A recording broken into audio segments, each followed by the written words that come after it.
संयम और धैर्य की शक्ति। महादेव की प्रेरक कथा। बहुत समय पहले की बात है। हिमालय की गोद में बसा एक छोटा सा राज्य था। उस राज्य का राजा बहुत पराक्रमी था, परंतु स्वभाव से अत्यंत क्रोधी। जरा सी बात पर क्रोध में आकर वह ऐसे निर्णय ले लेता जिनका परिणाम पूरे राज्य को भुगतना पड़ता। प्रजा भय में जीती थी और राजा स्वयं भी भीतर से अशांत रहता था। एक दिन राज्य में भयंकर संकट आया। कई महीनों से वर्षा नहीं हुई थी। खेत सूख गए, नदियां सिमटने लगी और भूखमरी के हालात बन गए। राजा ने अपने मंत्रियों से पूछा, इस संकट का समाधान क्या है? मंत्रियों ने कहा, महाराज, केवल देवाधिदेव महादेव ही इस संकट से उबार सकते हैं। यदि आप सच्चे मन से तपस्या करें तो शिव अवश्य प्रसन्न होंगे। राजा तुरंत कैलाश पर्वत की ओर चल पड़ा। मार्ग कठिन था। ठंड, भूख, थकान और अनेक कष्ट। पहले ही दिन राजा का धैर्य टूटने लगा।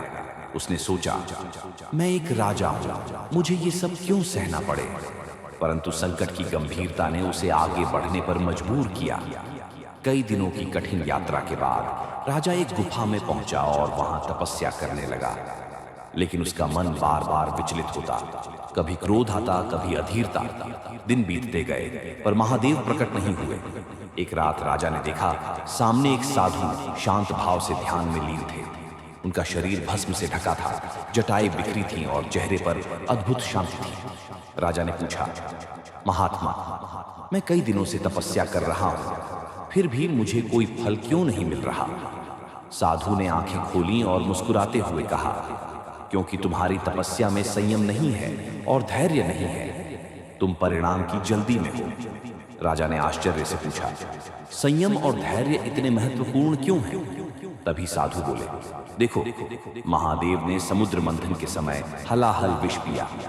पूरा ब्रह्मांड भयभीत था। विष कंठ में अटका था, पर उन्होंने न तो क्रोध किया न घबराए। संयम से उसे कंठ में रोक लिया और धैर्य से सृष्टि की रक्षा की।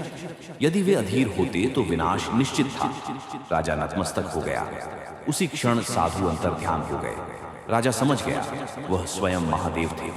अब राजा ने सच्चे मन से तपस्या आरंभ की। न कोई अपेक्षा, न कोई जल्दबाजी, बस संयम, धैर्य और पूर्ण समर्पण। कई दिनों बाद आकाश गूंज उठा, वत्स, मैं प्रसन्न हूं। महादेव प्रकट हुए और बोले, याद रखना, संकट बाहर नहीं, भीतर की अधीरता से बढ़ते हैं।